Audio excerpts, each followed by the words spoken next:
Hey, ladies and gents, and welcome to our pre-E3 coverage. Today we're covering Sony and their PlayStation conference. We're going to be doing the predictions, going to be going over what we expect from the show, and touching on some things from last year's conference. As always, I have Jordan with me. Yo, yo. Dom. Bananas, high in fiber. Potassium. Overall pretty good for you. So. Nice. And Blessing has joined us. Yo, what's up? Hey, how's it going? Yes, you've been on, I think, 2 years running now for our E3 Predictions podcast. Glad to have you back. I think previously you were with us on Nintendo, I think. I think this is the first time you've been on the show for the Sony conference, if memory serves me correct. Could be wrong about that, though. That sounds right. It's funny because, like, you sent me the choice earlier. You're like, hey, do you want to do PlayStation or do you want to do Nintendo? And I was like, I was really leaning towards Nintendo, but I always do Nintendo, and I feel like PlayStation is in an interesting place now, and so I figured, yo, why not? Let's do PlayStation. Let's go for it. Yeah, PlayStation finally got to an interesting place, huh? Yeah, finally, after all these years. Exactly, yeah. So, the way we're going to be covering it is we're going to be talking about some points from last year's show, and those are going to be jumping off points for this year's show and what we can expect. And then we'll be talking about some lingering questions we have for this year's Sony's conference. But let's start off right at the top. Last year, PlayStation had a pre-show where they showcased a lot of games. Undertale, I think they had a trailer for the Crash Bandicoot remake. And they had a couple of other things, and people were kind of surprised because in the last couple of years, it seems that PlayStation has moved away from featuring indie games on their main showcase, and even not so much indie games, but some of their lesser first-party and second-party games have been relegated to the pre-show. So I wanted to talk about here is a couple of games we could possibly see in this year's pre-show. The first one being Dreams. This game, I think a lot of people often talk about how they're not sure what the game exactly is. It's essentially just going to be a creative space for people to, have weird experiments that people can try out. Do you guys think that this is the most likely landing spot for Dreams this year? Do we even see it in the pre-show? What do you guys think about that? I think we don't even see it. You think we don't see it at all? I think it might be done. I don't know. We definitely don't see it, I don't think. Yeah. I don't think it's done. I think it's at this point closer to like a Last Guardian situation. Like, if they were going to cancel it, they would have done it by now. And so they're just going with it and probably hoping that Media Molecule is able to release a successful game so that they don't end up having to close them down. But I do think that Sony knows that people are just tired of hearing about this game, especially with it not actually having anything concrete like a release date or even window. So, yeah, if anything, I would say pre-show, and maybe not even that. Yeah. What do you think, Blessing? What are your opinions on Dreams? Do we see it at the pre-show? Is it going to be in maybe the PSVR section during the main show? Like, where is Dreams showing up? I think we 100% see it at the pre-show. At PSX, they spent a lot of time on it, and I got to go to PSX, and so like it was interesting actually being there in December and seeing how much time they put into like marketing Dreams and actually like talking about it. And like that was PSX was the first time where I actually was like, okay, I actually believe in this. Like I think Dreams has a lot of potential. Okay. I didn't realize it was all about it at PSX. I thought we hadn't heard about it in like over a year, so now I feel dumb for saying maybe it's gone. No, they went quiet on it for a long time. Like they announced it, didn't say anything about it. Then this last PSX, they were all like, "Oh yeah, Dreams is here," and so I think it's definitely coming out this year. I think we have to see it at the pre-show because they with the way they announced how they're doing E3, where they were like, "Yo, we're gonna do Ghost of Tsushima, we're gonna do Spider-Man, we're gonna do Last of Us, and we're gonna do I forget the last game. There's one other game, Death Stranding." I think with the way they came out and said that I think that tells me that they're gonna have Dreams at the pre-show, and I think that's when we get the release date. I think that they think that Dreams isn't gonna be like a big seller, but I think that they know that it's going to be something that at least if not a great amount of people, at least a small amount of people are going to be super into, because it from what I saw at PSX, it looks really cool and it looks like it can do a lot of things and it looks like it has the potential to be crazy, but I don't think they know how to really market it because it's so kind of ambiguous in terms of what it is. Yeah, it's going to be interesting to see how much they support it too in terms of if PlayStation is able to get some of their other first-party studios to lend assets for packs, like not necessarily being able to put like Kratos Aloy into your dreams like game, but some of those assets that they use, it'd be interesting if they maybe had like DLC packs or something like that kind of incentivize people. Like, you can create stuff that's in the base game, but we also have these first party packs that allow you to play with some of the tools in other games, like some of the assets. It's a very interesting game. Creative games like that, where basically a lot of it has its own story mode and stuff like that, but the tail end of that game is going to be on its user base and its community creating fun and engaging things. It's going to be tough for them, but I think if they have the right tools in place to be able to curate like the best things that people are creating, I think it'd have some real legs on it.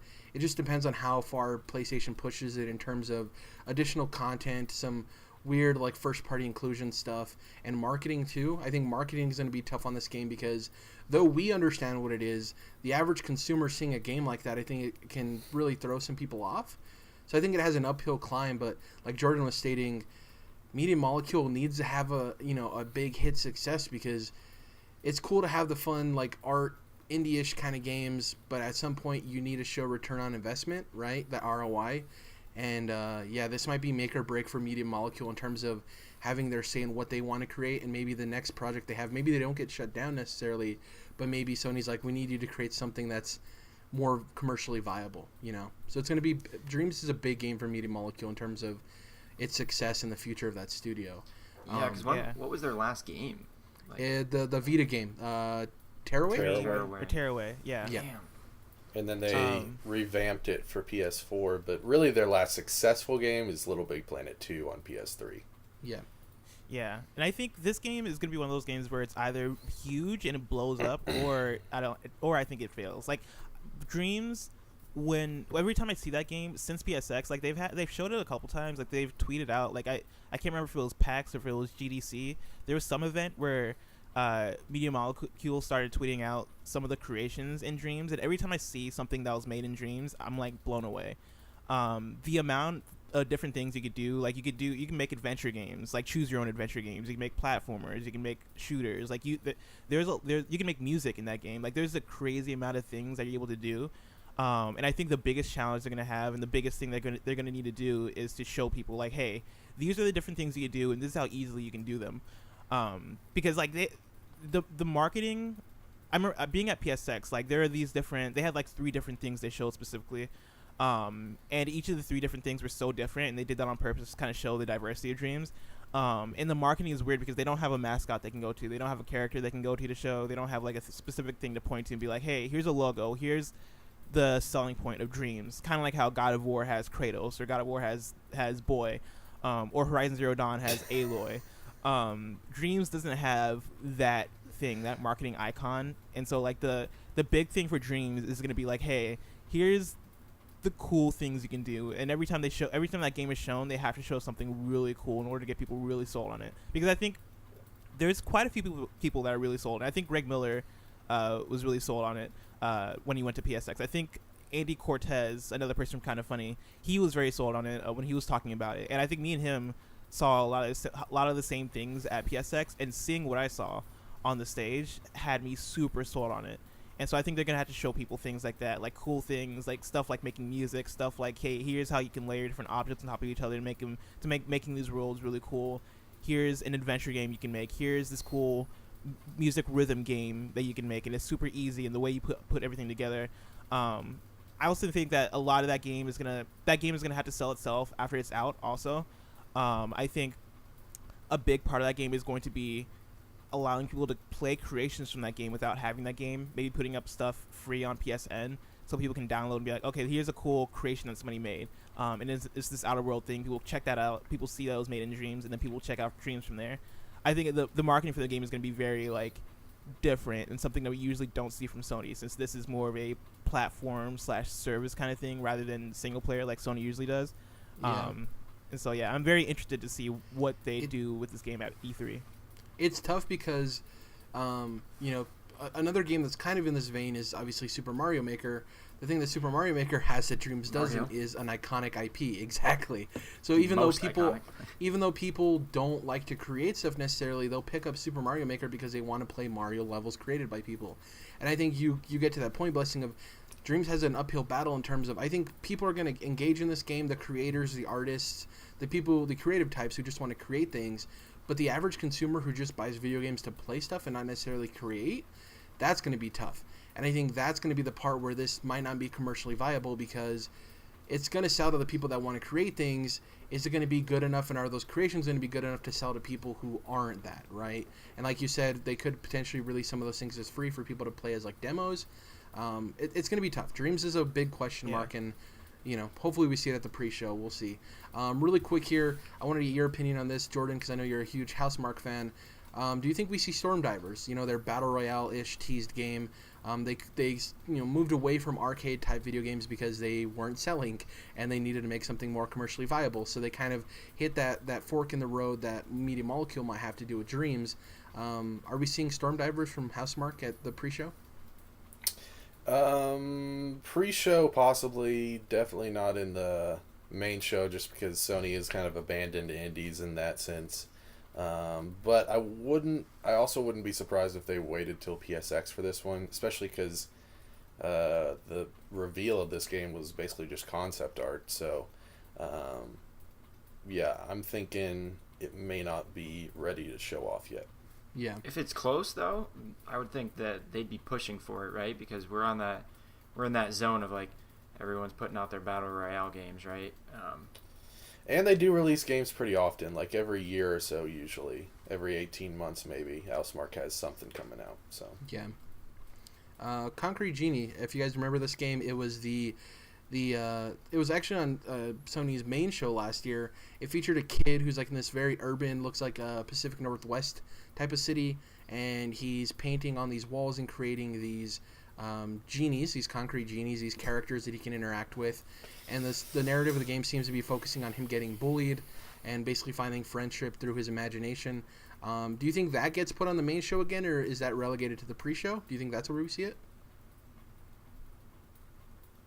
Anyone? I feel like that game is in a weird space. It's definitely obviously not AAA. It's probably more AA. So that's also something that would be a little more appropriate for Paris Games Week or PSX. But I do think the pre-show for E3 is a spot that it would fit in. So I think that's definitely possible. Yeah. Last year during PlayStation's main show, we saw the reveal of Monster Hunter World, which recently in 2018 came out to really great critical praise. The more general audience jumped into this game and loved it. It was way less obtuse than Monster Hunters from before. Capcom definitely struck a chord, making Monster Hunter, on more than just the PlayStation. It not being exclusive was a huge deal. A lot of people on Xbox got to enjoy Monster Hunter for the first time, which was really cool. This Capcom has shown a relationship with Sony, and we've seen a lot of their games unveiled here. Do we see Devil May Cry 5 this year? It's been rumored a lot. People are saying that it's a guarantee, it's a lock. We're seeing Devil May Cry 5. Are we seeing it? And the other rumor to go along with this, people think it may be console exclusive. Is that even a possibility, given Capcom's recent track record of not doing that? I don't think so. This would be multi-platform for sure. Yeah. Even if Sony gets their reveal on their stage, I definitely see this going everywhere. Yeah. Blessing, what do you think? I think we'll get a trailer. Yeah. I think it'll be there. I think it could be exclusive, only because of Street Fighter V being a PS4 exclusive. Maybe PS4, PC. Yeah, like I could see it being that, and also with like Xbox not really having a lot of like they have hack and slash games, but they don't really have many Japanese games. Like games like Nier Automata. I don't think that game's on Xbox. Right. And I think Devil May Cry is of a similar vein. It is a bit more mainstream than Nier. It's actually a lot more mainstream than Nier. Yeah. And so I think that could signal it being on the Xbox. But I think I think a lot of Japanese developers have the mindset of like, okay, is this game really going to sell on Xbox? Is the Xbox audience really going to want this? It could be one of those deals like Hellblade. Or I'm trying to think of the other game where it was PS4 exclusive for like a year or so, but no one really knew it was ever going to come to Xbox until one day they just announced it. The thing though, like No Man's Sky. The thing though, with what you're saying, Blessing, I think it's actually opposite of that. Street Fighter V actually didn't see great sales numbers, and it was obviously a console exclusive. And Capcom has seen Monster Hunter World and Resident Evil 7 both released to tremendous sales success.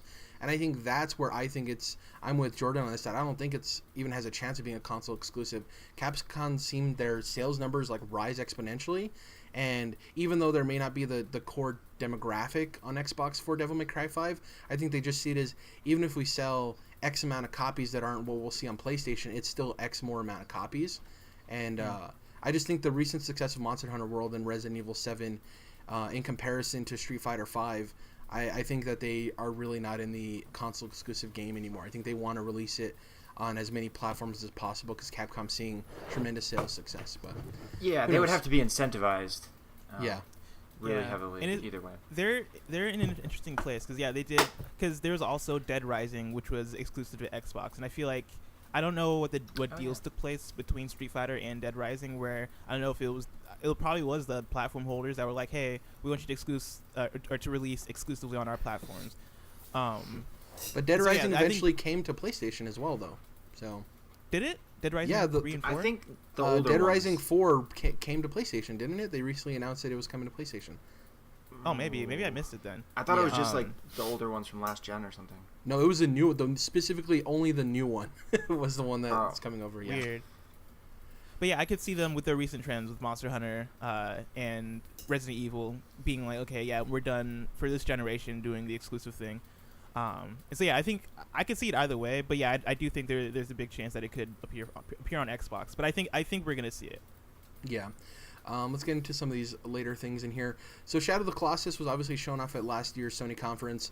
It was obviously the remake made by Bluepoint in collaboration with Japan Studio. Recently, Bluepoint president Marco Thrush stated that they're taking on a full AAA game with a major scope of art content. People are wondering what exactly this is. And I want to ask you guys real quick. We don't have to go on this for a long time, but what do you think they're working on? Is it another PlayStation property? We have to remember that Bluepoint isn't a first-party studio. They work closely with Sony, but they're not owned by Sony at any capacity. So if another publisher wanted to come in and take on their talents to, polish up and remake one of their older games, it could possibly be that. So what do you guys think Bluepoint's working on?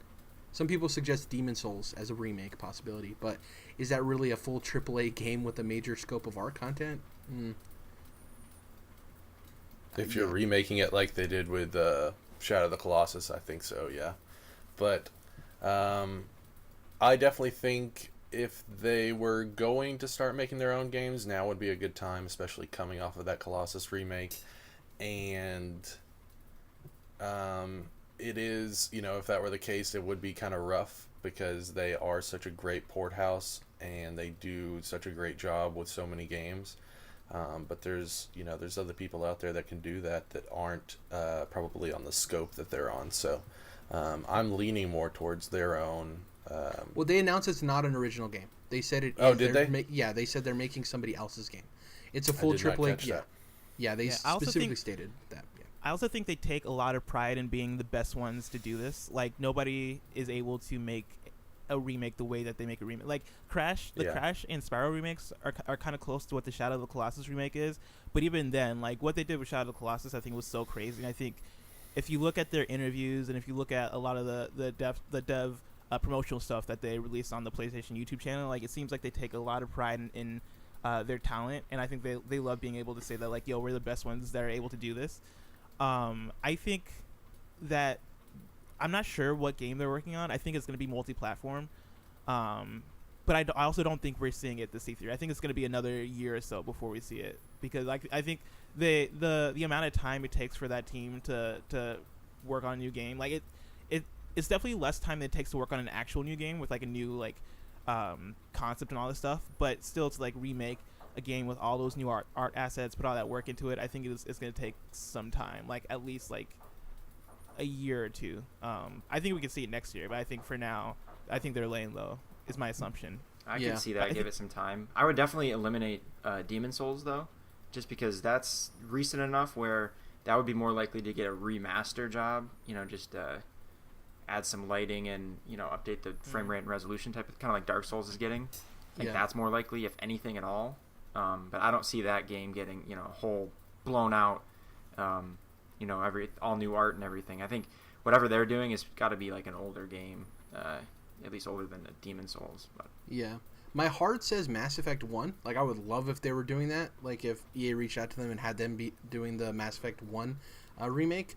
My mind says something more closely back with Sony. Like, I could totally see them remaking Uncharted 1 from the ground up.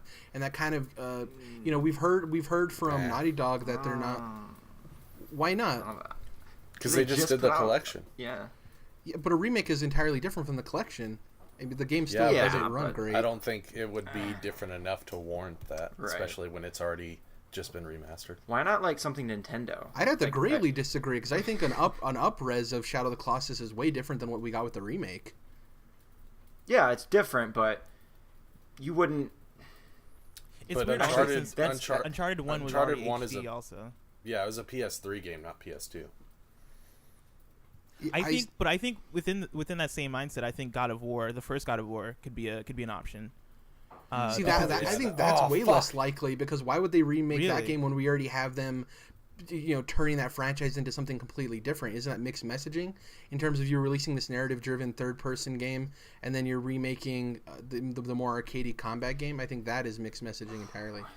Whether it's likely or not, I would fucking love. Oh, I would love it too. I'm not saying I wouldn't love it. I'm just saying I don't know if that's so fucking dope, man. I love that game. Yeah, I just the outlier here, the wild card. Like, what if it's a Nintendo game? What if it's Ocarina of Time or? That would be awesome. Since cool Blessing's too, here, Donkey Kong 64, right? Oh yeah, or something. Don't say that. You're gonna make me pass out. Yeah. I want to get to some of the bigger games. We're not gonna speed things up, but. We're not going to go as long on some of these other things. So last year we saw Call of Duty World War II. Obviously, Call of Duty has its deal with PlayStation where we see it on Sony stage every year. Black Ops 4 was recently revealed, and we learned more about the game. It's not going to have single player. They actually talked about Blackout, which is their Battle Royale mode. They actually didn't go too much into it. They talked about the scope of the map, and they talked about the fact that players will be able to control beloved characters from Black Ops games before, which is very odd because Call of Duty isn't necessarily a franchise with that many beloved characters. In terms of the Black Ops franchise, there's maybe 4 or 5 characters that are even really known or remembered. So that was very interesting. We didn't hear anything. You just killed their single player, so like, exactly funny. Yeah. They didn't talk about player count, so they were actually questioned whether or not this mode will have 100 players, and they said we're not talking about that at this moment. So it looks like it possibly won't hit 100 players. Call of Duty has never made a map of this size. I want to know, do you guys think the Sony conference is where we get the Blackout reveal? Do we see actual gameplay? Because we haven't seen that yet. That's the one thing we didn't see at the Black Ops 4 reveal was gameplay of Blackout. Is that their big thing for E3? Yeah, I think so. Sorry, go ahead, Blessing. I think they're still working on it. Like I think this is a mode that they're going to be working on up until release. Like the day before, they're still going to be trying to polish things out and figure out like, okay, how are we going to put this thing together? Because the Call of Duty games are usually in development for 3 years each, and they couldn't have had the idea to do this mode until like maybe July of last year at the earliest, because of I think that around then is when PUBG started to become bigger than life. And it wasn't until like very recently where Fortnite started to become the huge thing. And so like they would have had to have this idea within less than a year. And for them to have it ready, or like I don't think they'll have any kind of gameplay ready. I think they might have fake gameplay to show at best. But I don't know. That alone makes you question whether or not they'll have it ready for E3, or have something ready to reveal E3.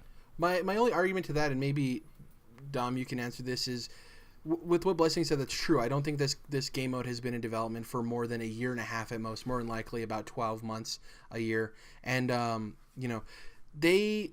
Activision has resources that a lot of other publishers don't, and there's a lot of secondary studios that actually help the mainline studios for the Call of Duty games. So is it possible that maybe they saw that this Battle Royale was going to be huge, and they moved a lot of those secondary studios to help and get this game mode ready, and maybe that is the point of they have been working on it for a short amount of time, but they managed their resources and pushed it entirely to making this come out at release for Black Ops 4 and us seeing it? Yeah.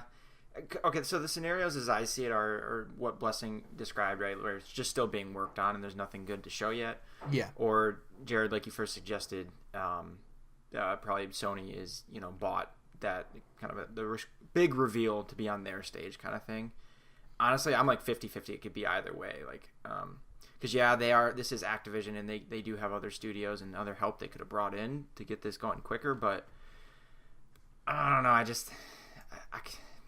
It could be either. Yeah. Like I said, I'm it makes me nervous because like the amount of work that has to be put into like Call of Duty has never had a mode with 100 players, Right. and that alone is a big Herculean task. Mm-hmm. Now they have the money where I mean they might be able to just throw enough money to be to make it happen, but I couldn't imagine like the amount of work it takes to like take a game that's usually like 32 players. I don't know how many players are usually in a Call of Duty match.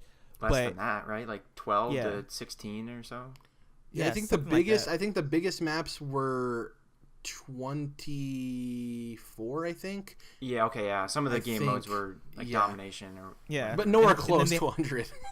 Yeah. Right. So they have to make an open world, which they've never done before, and then they have to put 100 players into the same match, which they've never done before. Which, to me, if they're able to pull it off, then like, yo, that's awesome. Like that might be Game of the Year worthy for them if they're able to pull it off. But man, I don't know. I do think that there's a chance they'll show, but if they show, it'll definitely be like fake gameplay. I don't think they'll have anything substantial to show or anything legitimate to show. So Jared, I think they could have pulled in, resources from like Blizzard, right? I think you have like World of Warcraft and Overwatch and I don't know, that there's a whole pool of resources there with bigger games with servers that are made for that kind of thing. So it's possible.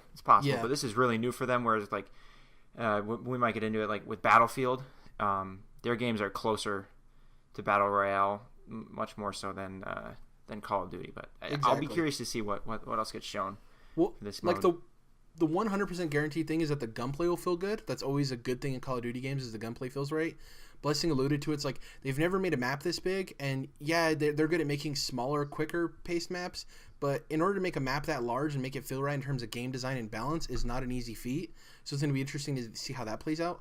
Also, though Blizzard has done really well with microtransactions in terms of Overwatch and stuff, Activision is kind of scummy. Like, we talk about EA a lot, but we don't really talk about Activision. And they delayed microtransactions on World War II last year to kind of get out of the release window of them people complaining about it. They also had the achievement for watching somebody else open a loot crate, which is kind of gross. And a Call of Duty Battle Royale is definitely something I could see Activision pumping in a lot of loot boxes into. So I'm excited for it because I love what Call of Duty brings in terms of gameplay. But I'm worried to see what they do with it. Cautiously optimistic. I'm not gonna buy it, but this Call of Duty has me like at least on the edge, more than usual. And certainly this Battle Royale mode is like the most interesting because played a good amount of Fortnite and it was just bad. Everything besides the concept of the game mode was just bad. I only played PUBG on my phone, so that doesn't really count. But from the gameplay I did see, otherwise, it's the same kind of thing. Like I don't know, it just looks janky and everything to me. So like to me, like a Call of Duty or rather an Activision or an EA doing a Battle Royale mode, that has me actually interested in a cleaner version of this cool idea that these other studios have put together. Yeah, it's going to be interesting to see what plays out. Next up in last year's show, we had the PSVR section where they went over a bunch of games. We had Bravo Team. We had, help me out here, we had the spiritual predecessor to Until Dawn. What was that game called? The horror game? Impatient. Oh, The Impatient. Yeah. No, that was technically one too, but there was the Impatient specifically. So I want to know from you guys, is the PSVR section going to be a part of the show again? Are they doubling down? Are we seeing more PSVR experiences? Last year, one of the games we saw that hasn't released yet is from Sony Interactive Entertainment's London studio, which was Blood and Truth, which was like the mob style game. I don't know if you guys remember it, where like at the end he jumped through the window. Yeah, exactly. And also Supermassive, who are the ones who made The Impatient. Are they working on more PSVR games, or are they actually finally working on like an Until Dawn sequel or like an actual game? Yeah, it's about time. So what do you guys think? There's a couple questions there. Are we seeing PSVR in a section again during the Sony show? And what is Supermassive working on? There's definitely going to be PSVR, a whole section somewhere. Maybe it's like a pre-show thing. Kind of hope not. But no, they have to show that they're still dedicated to it, and they'll have it right there in the middle of the show. Yeah, actually, I agree. Yeah. I think so too. I think as far as Supermassive, I think they're working on something new. I don't know if it'll be Until Dawn 2, even though it seems like they want that to be a franchise, judging from Impatient and Rush of Blood. And so it might be Until Dawn 2. I think it could also be a new thing. But I think we also don't see that this year. I think that'll be a next year thing. Like, I think as far as Ready at Dawn, Supermassive, like any of Sony's first party kind of stuff, I don't think we're seeing anything new from them. Yeah. Well, I mean, even with Until Dawn, I think that potentially Supermassive can go in that route of the game they designed and maybe do a different story, right? Maybe it's not a horror story focused on I forgot what the monster was in it, specifically the name of it. Oh, Wendigo? Wendigo. It was a Wendigo, exactly, yeah. So basically they could do another horror game in that style, but not necessarily the same characters or the same place. That'd be really interesting. But yeah, Ready at Dawn 2, are we ever going to see a sequel to, what was 1886? Yes. Possibly. I mean, yeah, that's a tough call, man. The game was beautiful, because, but it's like... Yeah, that game had some potential. That's the thing, is like you could definitely see where that franchise could go in really cool places, but I just don't know how successful it was, so who knows. I would love if Supermassive and Ready at Dawn worked together on a game. That would be pretty dope. That'd be cool. Yeah. So next up, this is a real quick one. Are we seeing God of War DLC in the same way we saw Horizon Zero Dawn DLC last year? No. Obviously, it's a month difference in terms of the release date of the game to E3, so it's a little bit shorter of a time span. Is there even a chance we see DLC teased? Corey Barlog said we're not at all going to see DLC, so should we take him at his word? Did Horizon Zero Dawn, when that first came out, did it have a season pass or anything like that? Good question. I don't know. It did not. No? It did not. I don't know why Corey Barlog is so adamant that we're not going to see it, or why wouldn't you want to do that? You know, it doesn't make sense to me. But either way, I guess it's not happening. So he talked about, I can't remember what show he was on that I was listening to him talk about, and the way he talked about having this game, the game that just came out, the way that the story was, I can't say too much without spoiling it, but the story in this game was specifically about that and nothing bigger, and that's how he wanted it. That was how it was intended.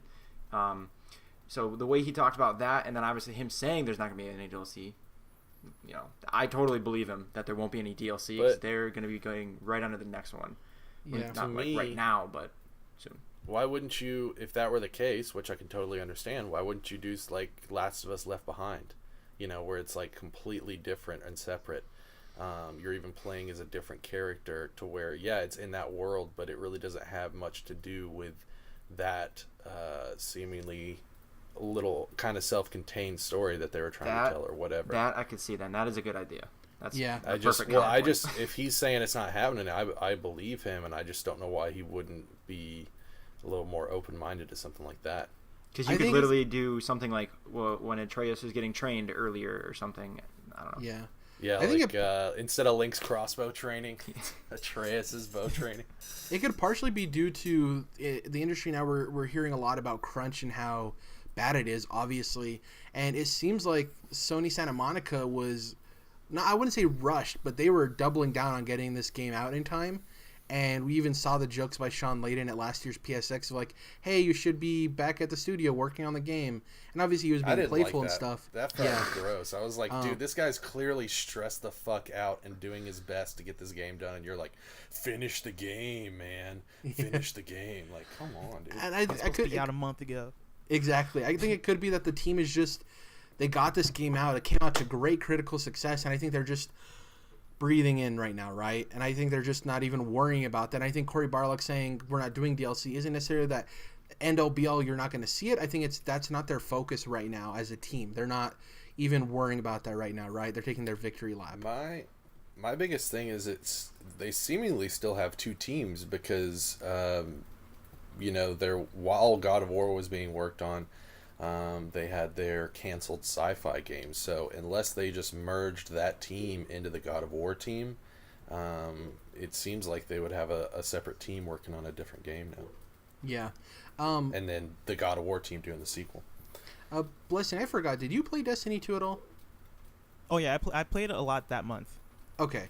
So, obviously, a huge part of the player base has fallen off. A majority of it, I've even fallen off. And we're supposed to be seeing the big September expansion. This is supposed to be the expansion that gets people back in and interested. They're going to be fixing a lot of the systems, apparently.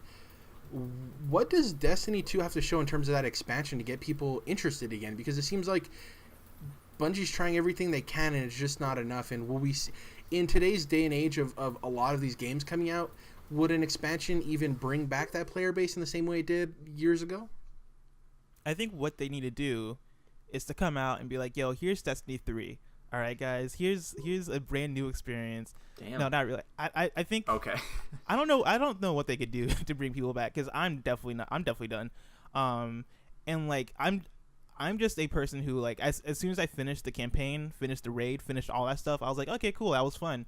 And I don't really come back for any kind of DLC or expansions. And I don't know if they, since Destiny is such a different thing from what we've seen from these types of games, as far as like MMOs and things like that, right? It's not a free-to-play game.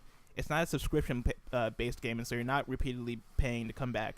And I don't know if the audience that they're cultivating is an audience that understands that, like, this is a game that you continually pay for the new packs and then come back and play that. Like, I think the amount of people that'll buy a big story DLC is less than if it was a free to play game or if it was a subscription based title.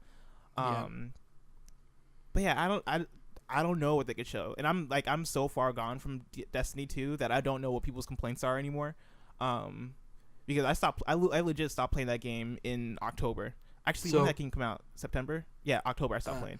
So here's the thing. With the complaints that people have, they feel as if, and this has kind of been noted by Bungie themselves, is that Bungie created a game for a more casual audience.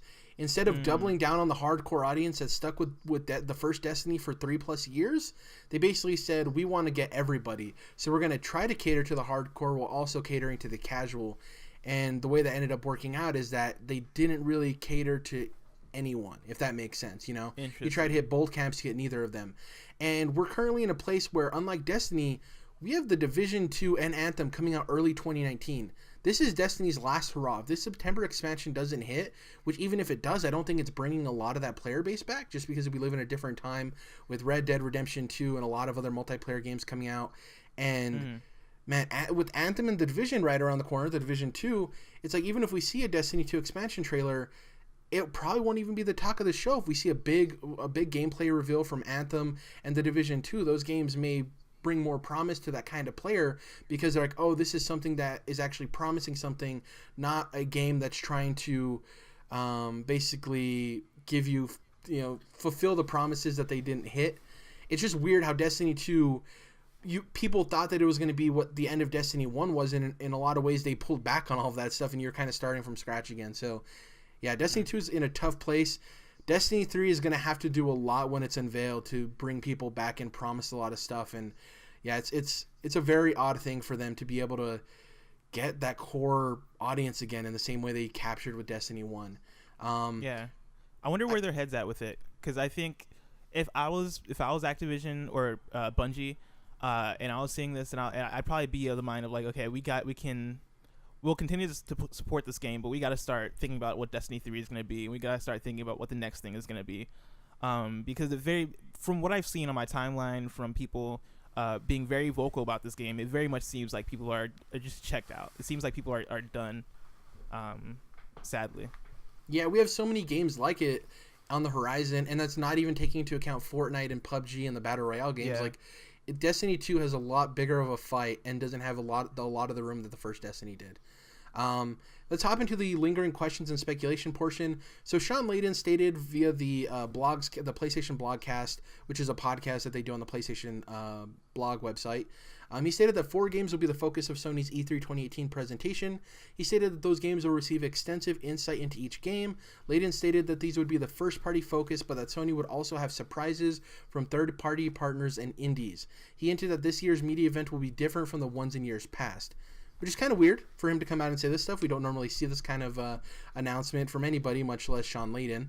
The 4 games that he mentioned were Last of Us Part 2, Death Stranding, Ghost of Tsushima, and Spider-Man PS4. So let's talk about those in terms of the ones that we assume are coming soonest. Obviously, we already have a release date for Spider-Man PS4.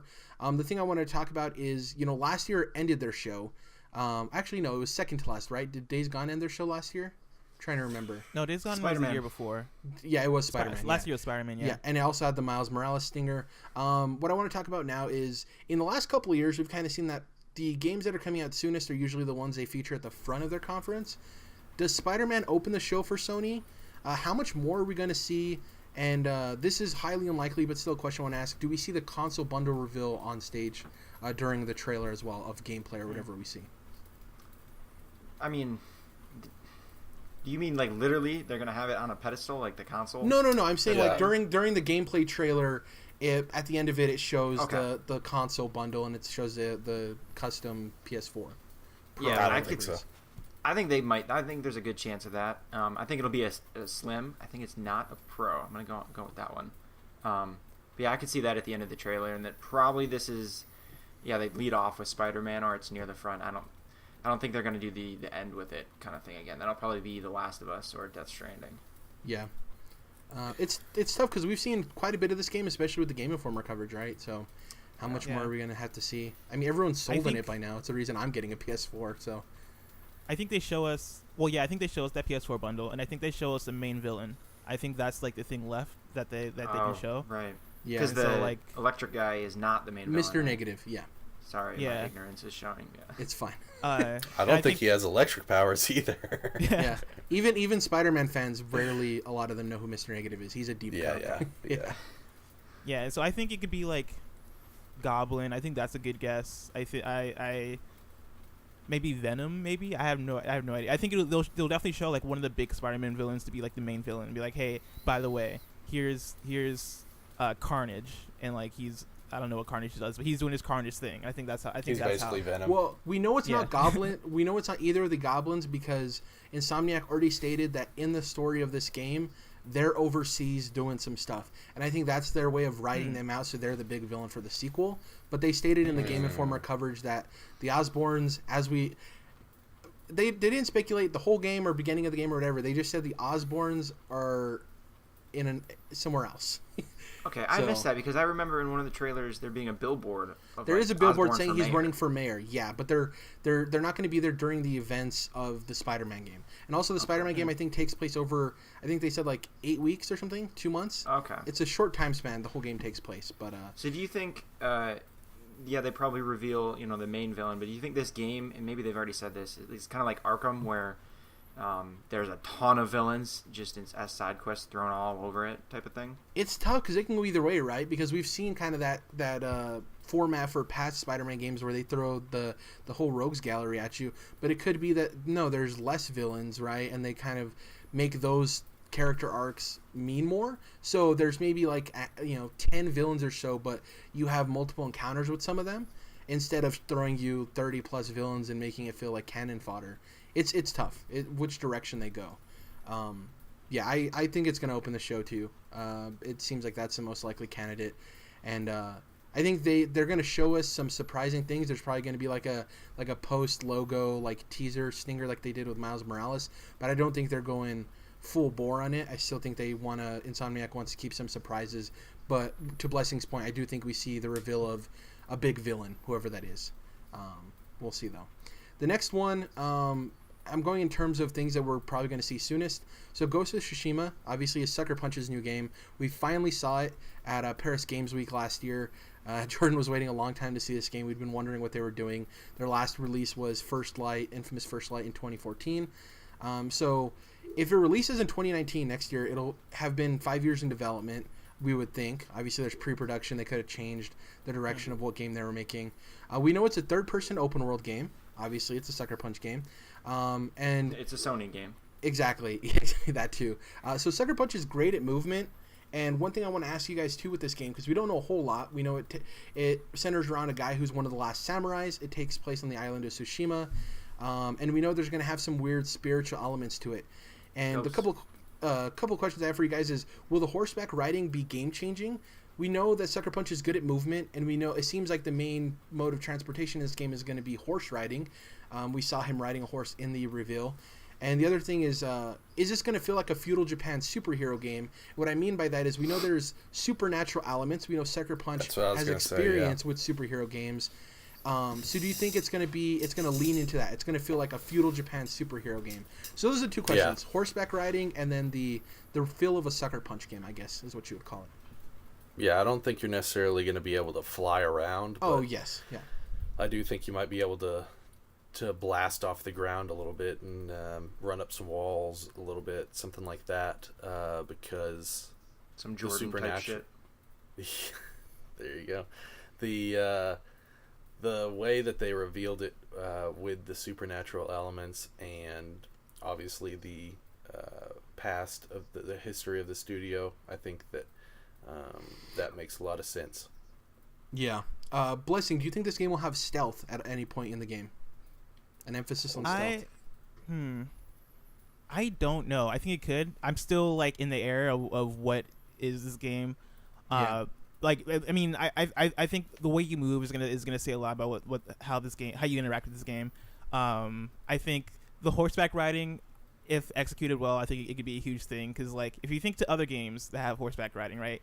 Red Dead Redemption, Metal Gear Solid 5, Ocarina of Time, Witcher 3, Shadow of the Colossus, all masterpieces. And so like, this game has the potential to be a masterpiece. Breath of the Wild, like, come on, like, I think there's a big chance that if this game has horses, then it's gonna be a masterpiece. But yeah, other than that, I'm very curious because I legitimately have no idea what this game is going to be like. I keep thinking back to Neo. Like, is this going to have that type of combat, like, or the God of War kind of combat where it's more methodical and slower rather than hack and slash? Like, I have a lot of questions. Make no mistakes, Jared. Lots of stealth in this game. Major stealth. Oh yeah. Awesome. So the next thing I want to get to is Last of Us Part 2.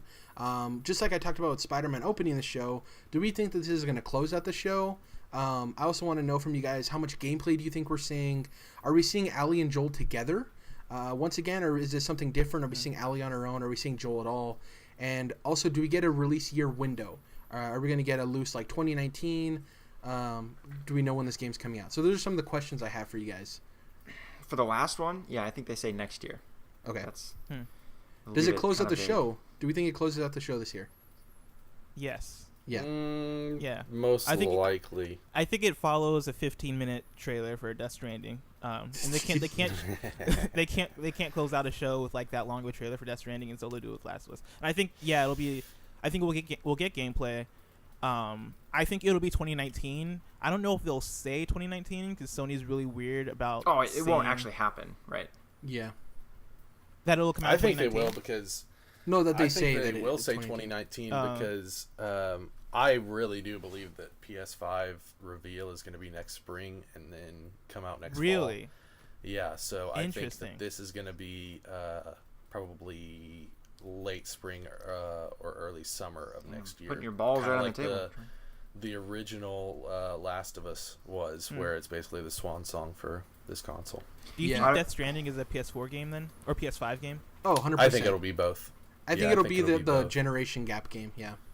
Yeah. Interesting. I see them saying 2019, and then, early next year they'll say, yeah, this fall. And then eventually it's a Naughty Dog game, so it's going to get pushed into 2020 spring or whatever. Yeah. I don't know, man. They revealed it in 2016? Into 2016? Was it? Yeah. PSX, right? So the way I see things playing out is I think Ghost of Tsushima is their spring game for next year. I think that hits the Horizon Zero Dawn God of War date. Just because we know this game's been in development for so long that I think that they can come out swinging. And I think Ghost of Tsushima is Sony's kind of move towards showing a game off, showing it fully, and then releasing it really close. I think this is going to be their first example of that. Shorter PR term or whatever. Exactly. Last of Us Part 2, I could definitely see coming out next year at that E3 timeline that they've been known to hit. But I could see it being pushed too. Not necessarily pushed because I don't think they'll give the date until it's absolutely locked in. But I could see it, being in the fall. But I do think both of those games, in my opinion, are planned for 2019. Ghost of Tsushima and Last of Us. Yeah. And what about Days Gone? They already said 2019 as well. That one's weird. I think that one can be anywhere in the first half of the year. I think that one might take the Quantic Dream route and be released after Ghost of Tsushima in like a time where it fits in well where not a lot of other games are releasing, and try to take advantage of that is what I think. I think that with Last of Us, you got to realize that Uncharted 4 has been out for quite a while now, and Lost Legacy's been out for a while now, and they were working on Last of Us when Uncharted was released. So I mean, this game is not, everyone thinks it's forever away, but I don't believe. How long has that been then? That they would have been working on 3 years? Well, so Lost Legacy wasn't being developed by the whole Naughty Dog team. Sure. And that released there's 2 teams. Yeah, that released in fall 2016, if memory serves me correct. So then they had the end of 2016, they had all of last year, and then they have this year as well. So I could definitely see it. But it was that's what I'm saying, is it was being worked on before Uncharted 4 Prime was even released. Yeah. Yeah, and I think 4 years for a development cycle is a pretty good that's a pretty good long development cycle if we're presuming it's releasing by next year. So that's 2015 to 2019. Yeah. And also they've already created a game for the PS4, which means that they're already used to this console. They already have that kind of infrastructure going, and so I have no doubts that this game will be out by next year. I think it'll be next fall. Is my assumption. If we're going with Ghost of Tsushima is spring, Days Gone is also spring, then Last of Us is a big enough game that it could release in the fall, and so I could see that. Yeah, and I'm of the mind that PS5 is 2020, and I think. I guess we're about to get into the Death Stranding conversation, so I can save that. Okay, real quick with PS5, I just want to ask. I was listening to Podcast Beyond, and they were talking about 2021 for PS5 being. I think that's too far. Yeah, I think that's a bit too far. I was just like, what the fuck are you talking about? That's insane. That's almost a 10-year cycle. Yeah. At that point. I think 2020 is a solid date in terms of marketing and stuff. It's a nice round number too. It's tough because the iterations of the Pro and the Xbox One X, it's tough to see where everything shakes out. But I do think the next Xbox comes out 2020. I don't think they show it next year, but who knows? We'll see. The only thing with those iterative consoles is that they don't make the games bigger. You can't really further the game that much. For one, because you're still having to put it on the PS4 console, but for two, it's really just higher resolutions, maybe a couple of little things like the shaders or whatever, but really it's not changing the nature of the game, whereas something like PS5, the way that the game is being processed and stuff like that could be totally different. So. We have a Colin Moriarty on our hands. Let's talk about Death Stranding. So this is the game that I personally think is the farthest off. There's no way in how this game comes out in 2019. Yeah. So Hideo Kojima was. Sorry, go ahead, Blessing. I'm very confident in 2020 for this game. Yeah. So he was teasing a trailer for a while, and then he kind of just revealed that there's going to be a trailer. He posted a picture of an Adobe Premiere project that was basically called Death Stranding trailer. So we're going to be seeing that. We don't really need to answer the how far off is this game. I think none of us believe this game is coming out in 2019. So I don't think that's really a conversation that needs to be had. The question I want to ask you guys is, are we seeing another celebrity cameo? Are we seeing another celebrity we don't know about that's going to be in this game? And at the end of this trailer, will we have a concrete vision of what this game is? Will we know what we can expect from actually playing this game? We know the concept, we know everything behind the game, the theme, but will we know what this game actually is by the end of that trailer? No, we won't know that until we've all beat it, and then we've watched 100 YouTube videos about what it is. Then maybe we know. As far as the celebrity cameo, I think probably the next reveal, as far as that goes, I'm leaning towards Diane Kruger, which she was the blonde woman in Inglourious Bastards, not the lady that ran the theater, but the other one that was helping them out in the basement bar. She is, for one, she's been dating Norman Reedus, and she's also posted pictures of the motion capture suit, her being in one, and they've compared the pictures, and it's the same capture suit that Norman Reedus wore. So there's more evidence. You can look, especially Yang on YouTube has tons of videos like that going into that in depth. So, but from the evidence that I've seen, it does look like she's probably going to be in there. Yeah. That's crazy. 'Cause I was leaning no until you said that. I didn't realize that stuff was out there. He's got some facts. Because like, yo, that's, I don't know how much of a budget that this game has, but for it to already have Guillermo del Toro, Norman Reedus, and Mads Mikkelsen, like, I don't know how Kojima slash PlayStation is affording all this slash justifying spending all this money for these celebrities. I think it's partially friendship. Kojima seems like he has like tangible Right. friendships with these guys, so I think he's getting him at a budget price. I don't think he's paying the Hollywood prices for them. Yeah. Interesting. I hope he becomes friends with Emma Stone then. One other piece of evidence is that she's bilingual. Well, I think trilingual, I guess, because she speaks German, English, and French. And I'm pretty positive that the area that Guillermo del Toro's in when he's got the baby in his hand is Germany, if I remember correctly. It's something like that, but it makes sense that like she speaks the languages that the game takes place in. Yeah.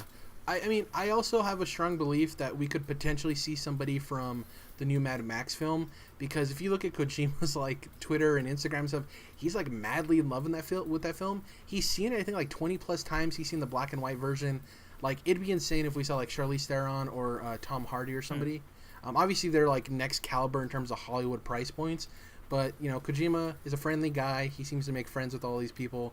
And like I said before, I think he's getting them at a reduced Hollywood rate. I don't think he's paying them what they would get for a big production. I think they're kind of giving him the friend discount, right? So, I don't know. We'll see. It's very interesting. From somebody who's a creative and I love art, I've really liked what we've seen from Death Stranding trailers. I think they're very abstract and weird and awesome. From a person who plays video games, I'm not a fan of them necessarily because they're not selling us on what the actual game is. It's like this weird dichotomy there for me of like, I love what he's doing in terms of art, but in terms of being a fan of games, I kind of just want to see what the game is by now, dude. Like, I want to see what we're doing in terms of gameplay, you know? We've seen... I don't think we've seen that. Yeah. I don't know. Yeah. I do think it's about time for a gameplay reveal. I agree. Yeah, I hope so. I think we'll get another long trailer, I think we might get a little bit of what the story is, maybe, but like that's depending on what the story is, like that might not even be apparent to us till after we beat the game. We're like, oh wow, the trailers revealed everything.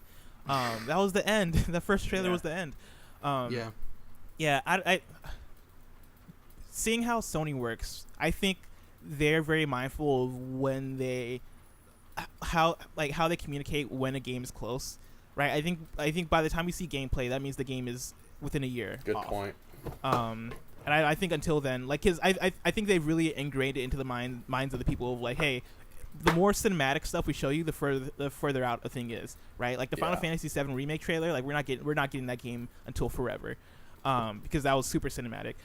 We didn't know what that game was until after the trailer was done, and so like, I don't know, man. I hope that I think we're gonna get a lot of what the game is from the whatever thing they do after the trailer. I think they're gonna do like a elongated interview with Kojima, kind of like what they did at PSX.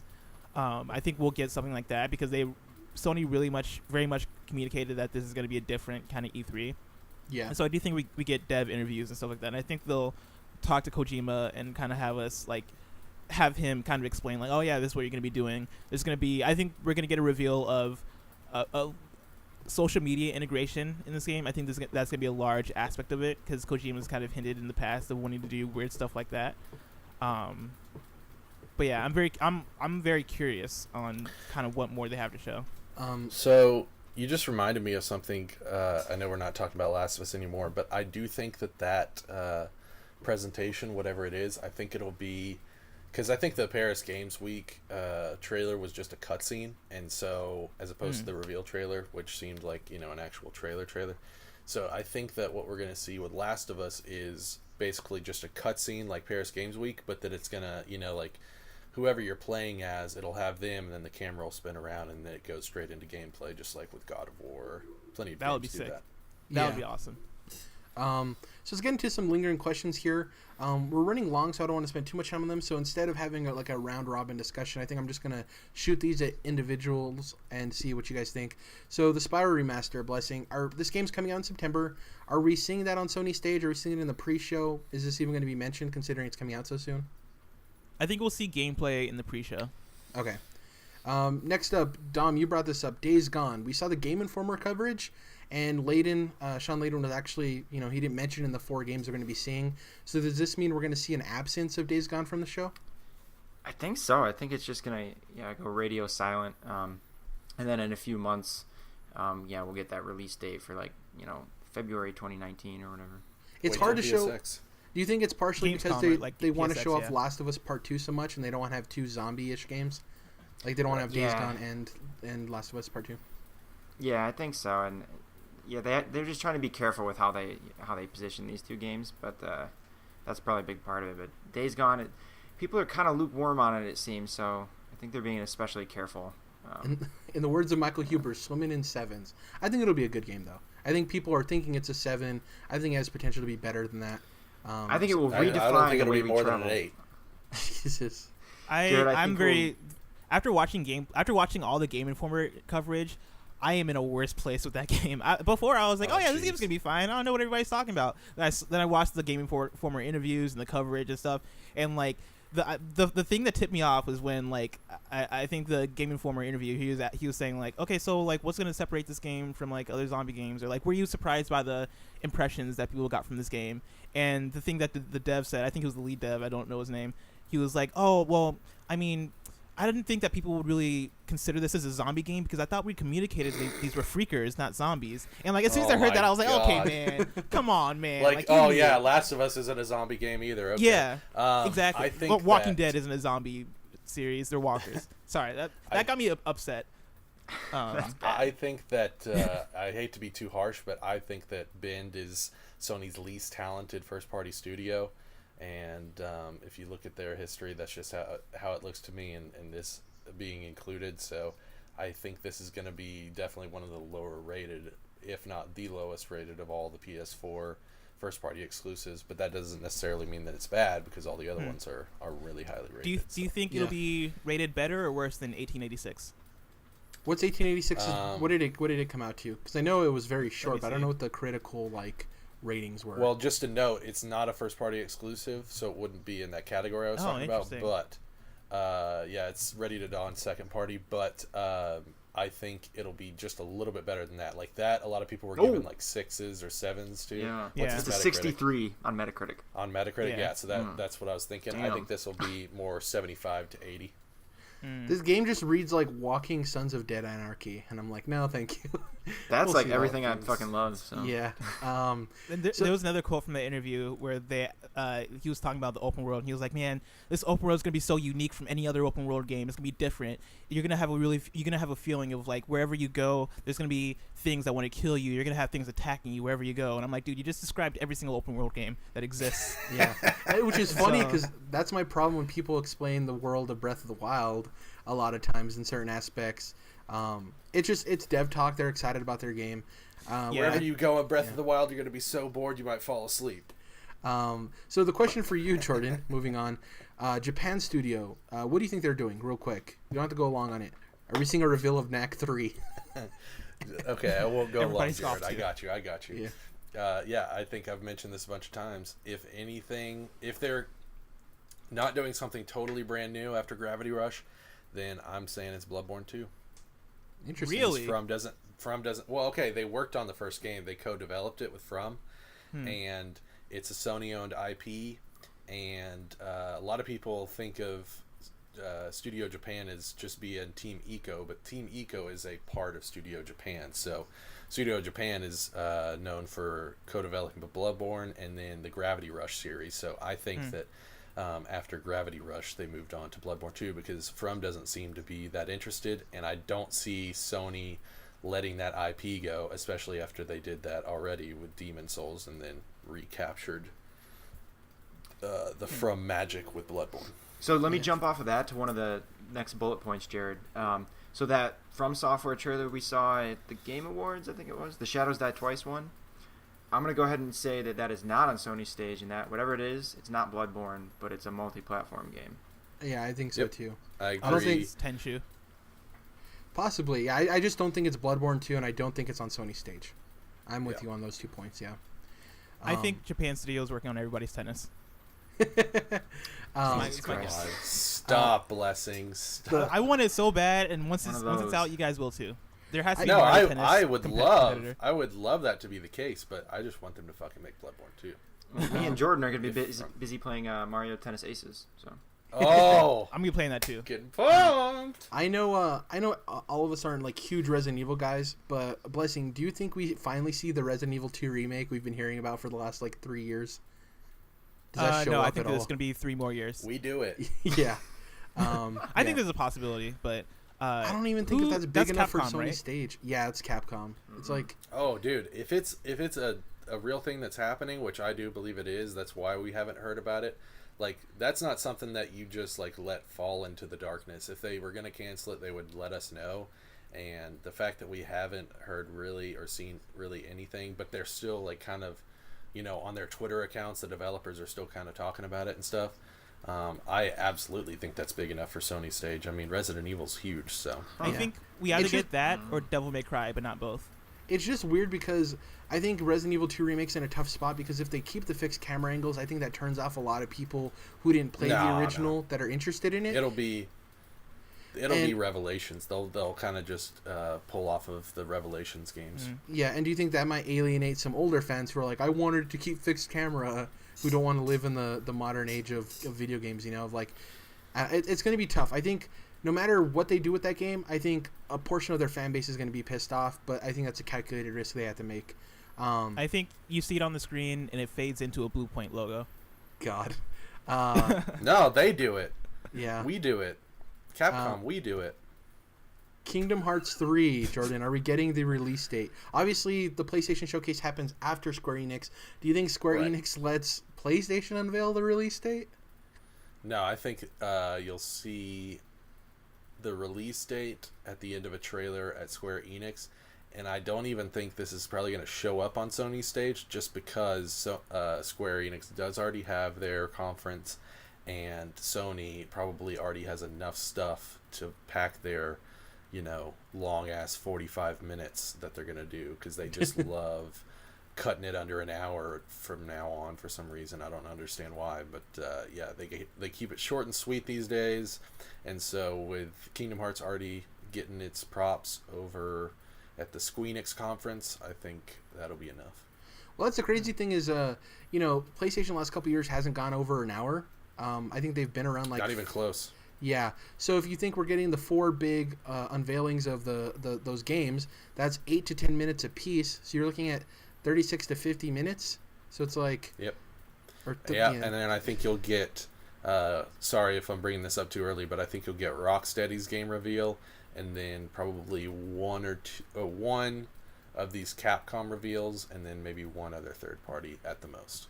Rocksteady's interesting because I could totally see that ending up on Microsoft stage as well, but they have a history with PlayStation. It just depends. Like, we don't know exactly how PlayStation thinks in terms of third parties, of like if they want to include them. Like, same thing with Kingdom Hearts 3, though that's different because Square Enix has their own show.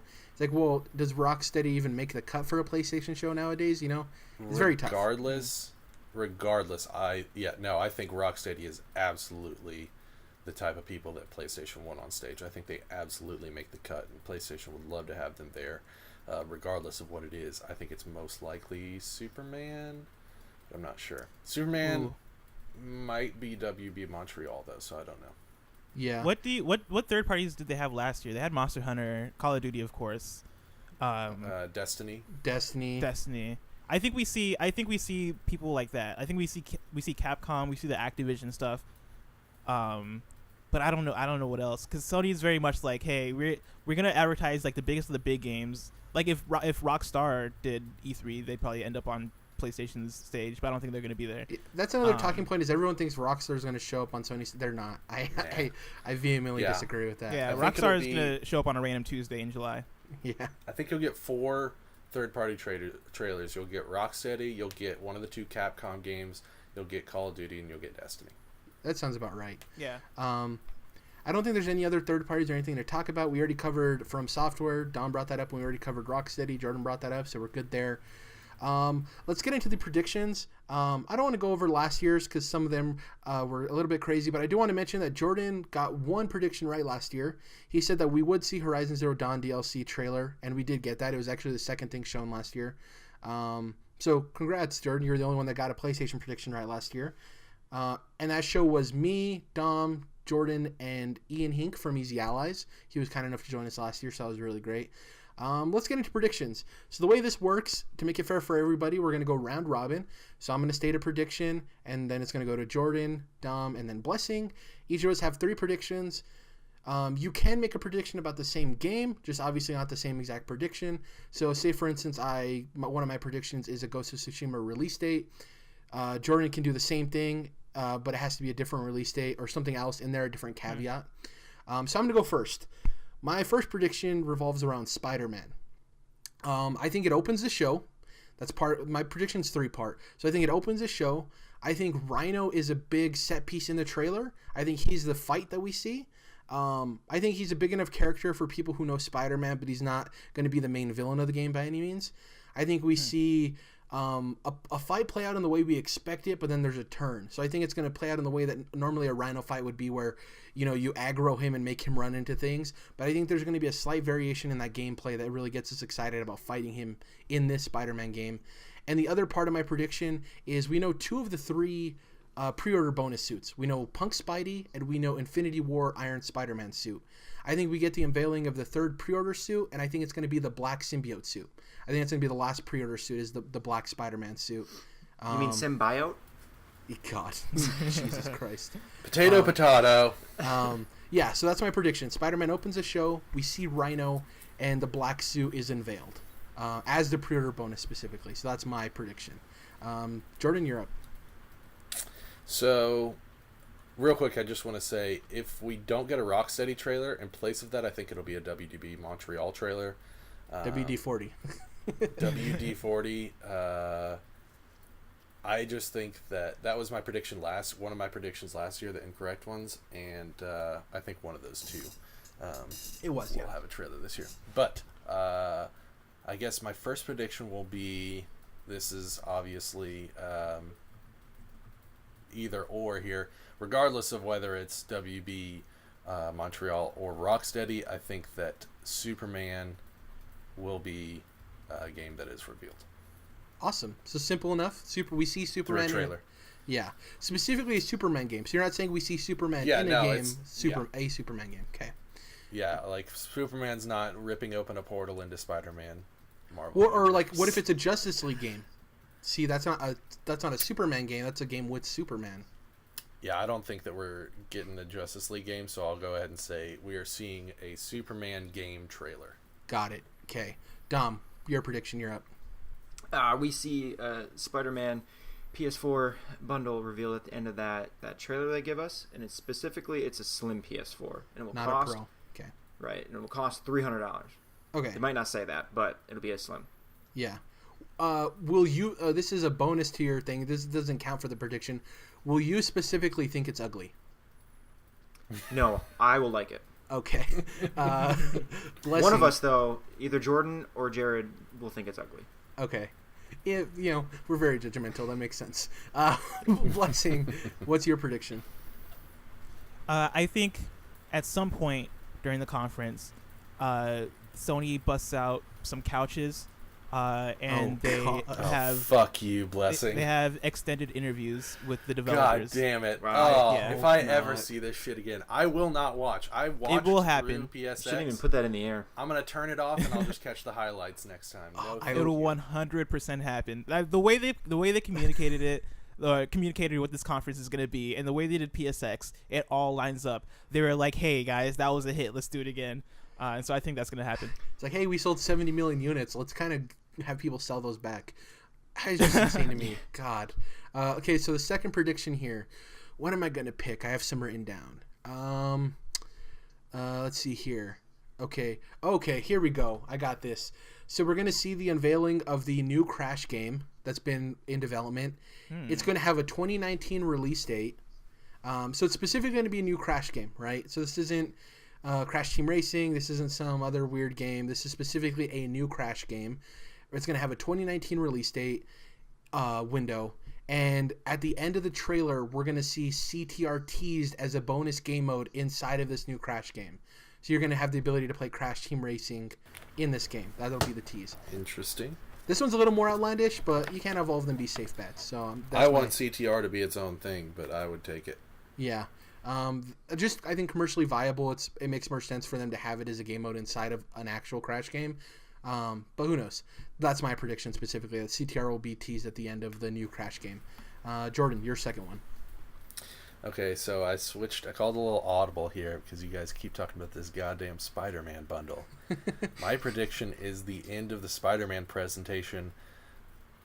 Okay, the conference itself will not feature a Spider-Man bundle on stage because that just seems so far away from the way that they do their E3 conferences. Like, they're certainly not going to like bring out a box and Sean Layton's holding it. I think I might be looking. No, like you're right. You're right on soon. that. Yeah. But I No, also it'll be don't Tom think- Holland. More confusion. No, I think that guys. it won't even be like a little picture of it at the end of the trailer. We won't I think see that's any something bundle. You do. Yeah, I think that's something you do in like you announce like late July, early August before the game comes out, not all the way in June. Okay. We're over here trying to play Major League Baseball. Jordan's lining up at T-ball right now, getting the easy one. Here we go. Hey, it's safe bets. They get you points. But the only reason I say that is because like you guys are so adamant about it. I'm like, Yeah, exactly. it ain't fucking Yeah. happening. Well, that isn't in my prediction, thankfully. I believe in it, but not enough to make it part of my prediction. Dom, your second prediction. Oh man, Rocksteady is on PlayStation stage. It's not Superman though.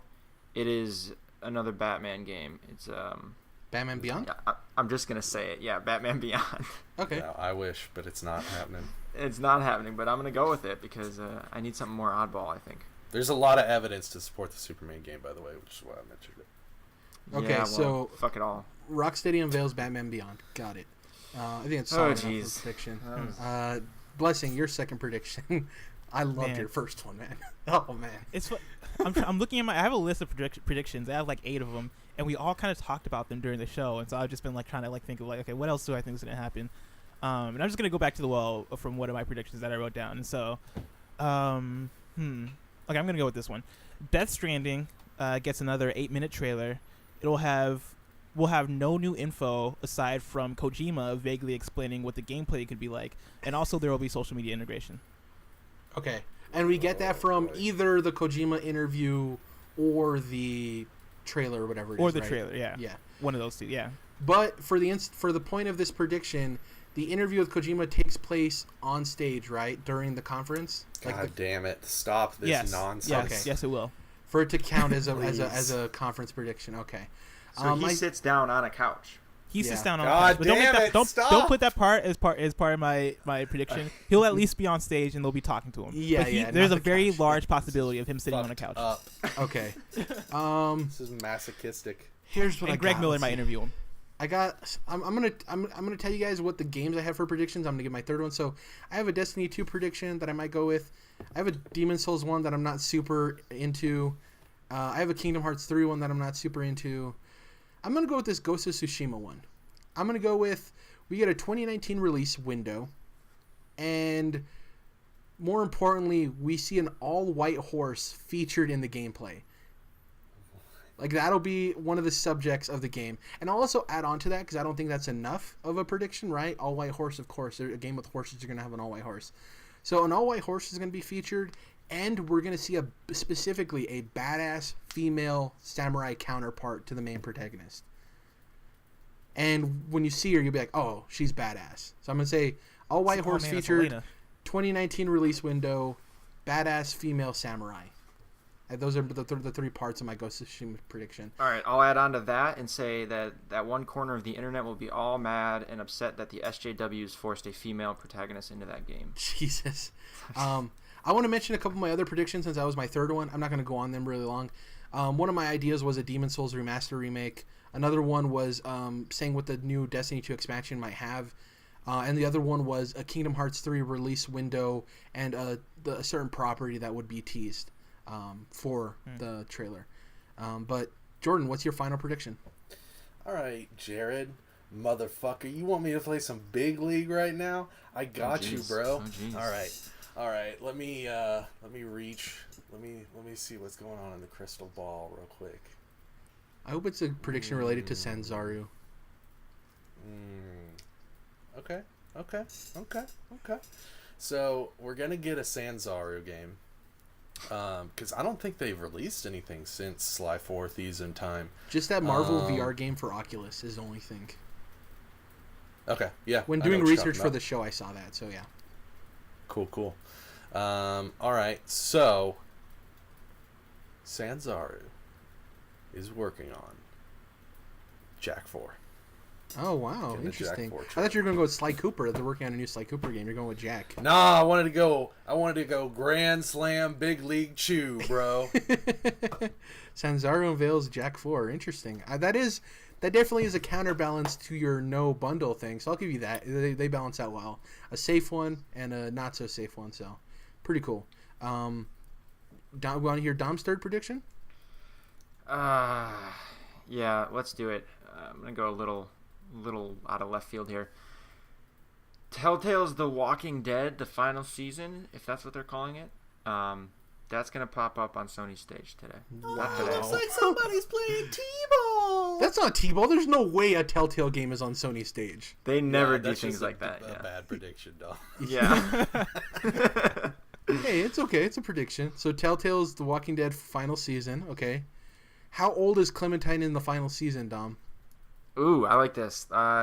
She's a teenager, so she's like fucking 16 or 17. It's not, you don't know, right? They don't say her age, but she looks like You can kind of like roughly, yeah, like old teen. Yeah. Got it. Okay.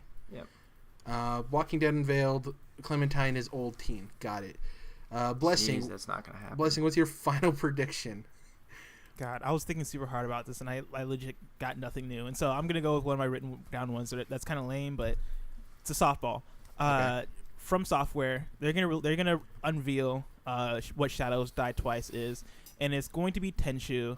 We'll get a cinematic trailer, no gameplay, no date, just Tenchu, and somebody on the internet is gonna have a really good reaction video to it. Okay, got it. The Tenchu guy out there. What is happening? Someone we don't really know about already. Yeah. Like, it's gonna go viral. Somebody's gonna go Easy ham. Allies, so I don't know what you're talking about. I don't. Do they have a Tenchu guy on there? All of them They are are Tenchu Tenchu guys. that sounds like a okay. Well, Huber there you go. thing. There you go. Easy Ally is gonna have a viral video where they react to Tenchu. Asking if the Easy Allies has a blank guy is kind of just redundant. Like Yeah. they all, between the 9 of them, they all like. Pretty They're all a something guy, exactly. Yeah, They even have a exactly. they even have a sports game guy in Huber. They have everything. Yeah, exactly. So, real quick, this isn't part of your prediction, Blessing, necessarily, but do you think it's going to be Tenchu with a number attached to it, or do you think it's going to be Tenchu with a subtitle, or do you think it's going to be a soft reboot and just be called Tenchu? It'll just be called Tenchu. Okay, cool.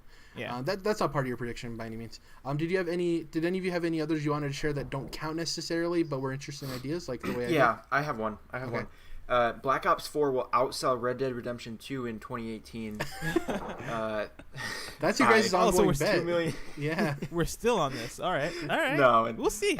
We'll see. The more No. and more we hear about it, I'm like, oh shit. This is like the worst year for you to make that bet, which is hilarious. Right, exactly. Yeah. Exactly. It's funny because I legit had this argument with Alex the other day about Call of Duty Blackout and how it's going to do against Fortnite. Because I'm of the mind that Fortnite is going to be just fine with Call of Duty Blackout coming out. But Alex is very much like, yo, Fortnite better watch their back. Like they're in trouble if they don't do something. It's $60. Fortnite's free, man. You can't that's what I'm compete with a saying. free game. You Blackout can't. will challenge it, for a month or two, when everyone that's what I had just bought Call of Duty. But then after that, Yeah, that's where I'm at also. Word of mouth marketing works best for a free game, man. Like walking up to a friend and saying, "Try out this game." Oh, how do I get it? Oh, it's free. Just download it. Like it's so powerful. PUBG has a hard enough time keeping up with Fortnite, and it's $30. And I understand that like the Call of Duty version will have way more polish and stuff. Like you're asking people to pay $60 for it's. I'm with you, Blessing, on that. I do not believe that it'll compete in terms of sheer numbers. Maybe in terms of like critical acclaim, but not sheer numbers. No way. And I think it'll be fun. it's going to wreck them in critical acclaim. I think PUBG has more to worry about with Blackout. Yeah. I don't know. I don't know, Dom. I don't know if it's gonna wreck them. I don't think that the gunplay will be good, but I don't know if we see microtransactions implemented. I don't see. There's a lot of things that could point towards it getting. Microtransactions. That'll be the only threat to its like review scores or whatever. But I think called like the Blackout mode specifically, I think like reviewers are going to be all about it. Well, yeah. Every time I think of the phrase let's drop on Nuketown, I get excited. Every time I think about that, I'm like, man, yo, where we dropping, boys? Nuketown? All right, let's go. Like, come on, man. That's gonna be a big point. That closes out our E3 Sony predictions podcast. Thank you, Blessing, for joining us again this year. It's always a pleasure. It's like a tradition at this point. Blessing is from okbeast.com, and recently, the last couple of weeks, you guys actually launched a successful Patreon for your audience size and stuff. I think it went off very well. Yeah. So if you guys can, I think is it patreon.com/okbeast? Yeah, patreon.com/okbeast. We have multiple tiers, multiple goals that we're trying to hit, and multiple goals that we did hit, surprisingly. We launched at like 70 or so Patreons, so thank you guys. If you're listening and you're familiar with Patreon and you do give, thank you so much. If you don't, also thank you. No matter who you are, thank you for hearing my voice and at least checking out patreon.com/okbeast. But yeah, if you're unfamiliar with what we do at OKBeast, we make videos, make podcasts like this one. We do articles, and we essentially just make what we think is cool content about the things we love, whether it be video games, music, or whatever. And so yeah, that's what we do. That's OKBeast. Feel free to check it out. Patreon.com/OKBeast or OKBeast.com, either one. Also, if, I'll personally give a thumbs up to the video essays. Like, I like that format a lot. Thanks, man. Appreciate it. It works for me. Love really a good well. YouTube video essay. Yeah. A good YouTube video. And the interesting thing is, I'm the opposite of that. I do not like video essays, but I will watch OK Beasts because I really like Blessing and I like Alex. So it's like I do not like that format. They're not the type of videos I like. But I'll always give OK Beasts a view. Also, in the last couple of weeks, if you're watching this in the lead up to E3 and you're somebody who's a fan of PlayStation and Sony, Blessing, you recently did a video regarding where PlayStation is at, right? Yeah, a couple weeks ago Finally I put up a in video good place. called PlayStation and the Maturation of the Medium, and it's all about how I think PlayStation is very important. At least their first-party studios, right, are very important for single-player games. And sort of how they've helped kind of mature the medium regarding single-player games with like games like Last of Us, God of War, Horizon, a lot of stuff like that. So yeah, feel free to check that out on youtube.com/okbeast. Awesome. Once again, thank you for joining us. If you guys are listening to this podcast, we're putting up one of these every day of the week leading up to E3. We have one for each of the major conferences. We have a different guest than every one. Guests you've seen before and guests you haven't. We have Logan, who's been on the show before. We have Alex Van Aken, who's with Blessing on OK Beast. We have Max, who I think has been on the show before. We have Chris Nunes, who's also been on the show before. So, a ton of awesome guests leading up to E3. It's a circus of value. Exactly. And follow us on Twitter at CTRLINT and our personal accounts. I'm at Jared _. Dom is at Dom's Oreos, and Jordan is at Mellow Modus. I'm actually going to be tweeting out the graphics and updating them for each conference in terms of the points we get. So we'll see what happens. Last year, the guests won. And I was the only one out of the guests, Jordan, Dom, and I, to not get a single prediction right, which feels great. So, yeah. The guests won last year. It's difficult going against guests because there's 6 of them and 3 of us, and everyone has different perspectives, so you have a higher chance of getting things right. Hey, they beat all 3 of us. I'm not just saying it's an excuse for me. I'm saying we lost. Wait till you see them couches, man. Wait till you see them couches. Exactly. It's gonna be a moment. Thank you guys for listening. Hopefully you listen to the rest of our E3 coverage leading up to the event. And we'll catch you guys next time. Bye.